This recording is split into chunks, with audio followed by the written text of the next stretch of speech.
While watching this video, it was rather traumatic for me. So if I start pausing or start looking up at the ceiling, this is really still traumatic for me, and I'm learning to deal with it. Hey you guys, I do not know what just happened to my camera, but as I was in the middle of telling y'all, we stayed with my uncle that night that my other uncle got shot. So this particular uncle, he had two sons in the home, and me and my sister, we had nowhere else to sleep, so we slept in the room with them. While we were in the middle of playing that night, one of my cousins asked me, "Do you want to play Mommy and Daddies? Do you want to play Mommy and Daddies?" So I said, "Oh, yeah, sure." Because me and my sister played it all the time, but we didn't have nobody to play the daddy part, so we just played Mommies. So I said, "Oh, okay, cool, sure." So we starts playing, and all of a sudden, he says, "This is what Mommy and Daddies do." So me being a 5-year-old, me being curious, I just, start playing like a regular little kid. So all of a sudden, he takes me under the covers, start, kissing on me, and then he goes in my underwear. He goes in my underwear, and all of a sudden, he's playing with me. And then I could remember him taking off my underwear. And once he took off my underwear, I immediately said, "I don't want to play no more." And then I ran to the bathroom and put my underwear back on. The next day, we goes back home, goes back to my grandmother's house with my mother and them staying at. So we goes back, and all of a sudden, my mother noticed that my underwear is on backwards. So I said nothing. I froze up. I immediately froze up because I was just like, I do not want to get in trouble. Like, I didn't know what could happen from me telling on my cousins. I didn't know, I didn't know none of that. So, me sitting right there and me not wanting to talk, all of a sudden, it was, well, go in the motherfucking room if you don't want to talk. Go in the motherfucking room. Since you don't want to talk and tell what happened, go in the room. So, after that, it was kind of hush hush. After that, nobody really spoke about it, but everybody basically knew what happened. Everybody, from my grandmother to my uncles to my mother to my stepfather, everybody basically put two and two together and knew what happened.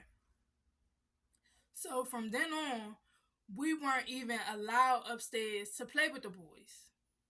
They always had to come downstairs where somebody was watching us. And it ceased after that until I became 8 years old. And excuse me if I'm pausing a lot during this video, because this is extremely hard for me to talk about and hard for me to get through, because I really haven't told too many people. I can only remember telling my husband, maybe my sister, and my mother, and probably, a coworker, only because she went through the same thing. So it started again when I was 8, and it was my mother's husband, my younger sibling's father. So I want to say 8 or 9, I began to, go through puberty, develop breasts, and, my hips were, widening. My butt was getting a little bigger. So I'm in the room getting dressed after a bath or a shower. I'm in the room getting dressed. And all I can remember is him coming in there, fondling my chest and then fondling my butt. talking about you. Ooh, you growing breast, girl. Like you know, just making it seem like it was playful. And so my younger sister noticed this, and it's crazy because I didn't even associate anything about that being wrong. Anything like I did not connect that to anything being wrong because at the time nobody was teaching me about my body. Nobody taught me, even after that 5-year old experience, nobody taught me it ain't right for anybody to touch you in that way. Anybody to sexualize you in that way, to grope you, to fondle you, to, just do little things, pet you. That's not right. Nobody ever reached out, even my mother. And she probably didn't have the tools, probably didn't know how, but she definitely knew it was wrong, but she never discussed it. So my younger sister, she had the wherewithal to know, like, this is wrong. And I'm sitting there like, how she know it's wrong and I don't. If I can interrupt for a sec, this happened twice before my sister told for me. He never did that to her. He never touched her. It was because of the fact that I was the quiet one who wouldn't speak up, who wouldn't say anything. And she was going to tell. She definitely was going to tell because she was the one that ended up being my voice and speaking up for me and telling my grandmother what happened. So we goes over my grandmother's house, and all of a sudden we playing, and all of a sudden my grandmother is like, "Come here, Angel, come here." So she sit me down and asked me, "Is it true that such and such touched you?" And I nodded my head, yeah. I nodded my head, yeah. So she immediately got on the phone and called.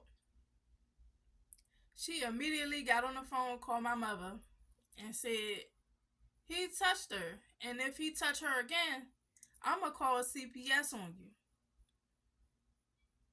And to this day, my mother does not remember having that conversation with my grandmother. But I remember it very well. I remember it very well. So, after that, I'm sorry, y'all, like,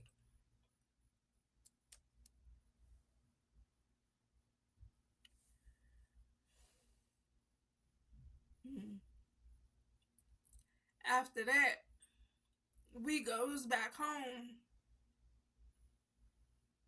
And this is the most, like, it wasn't even the molestation that get me. It's not even the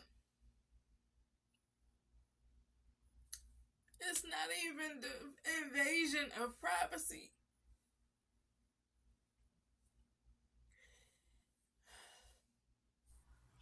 I'm interrupting y'all again, but it was the way my mother reacted, like as if I was at fault for her husband touching me. Once I got home, and I could not understand that as a young age. Like how could you do that to your own child? To take a man's side over your own child's. I still don't understand it to this day. And that's what got me so emotional. It wasn't even the molestation. It wasn't even the trust I had in him to not do that type of stuff to me. It was just the whole reaction of my mother. Somebody that was supposed to protect me and didn't.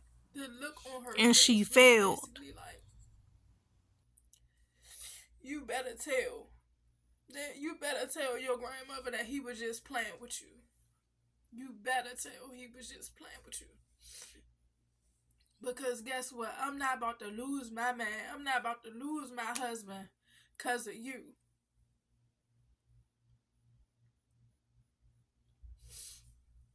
And after that, she stayed with him. She stayed with him for another 3 years. For another 3 years until I was 12 years old. He never did it again. But it's just the simple fact of being in somebody's presence that could do that to you. Hold on, y'all. Okay, y'all, I'm back. So, the next 3 years for me was like living in a prison. It felt like living in a prison because I couldn't always tell my mother how I felt. She always took his side, and it just became unbearable. It became so unbearable to the point where I remember actually calling my grandmother crying and telling her, "Grandma, please, can I stay with you? Because I don't want to stay here no more. I don't want to stay here no more." And it just took, like, those 3 years just took away my voice, just took away my autonomy, just took away everything that I could have been. And it silenced me. And I didn't even know that this was, bothering me until a couple of years ago.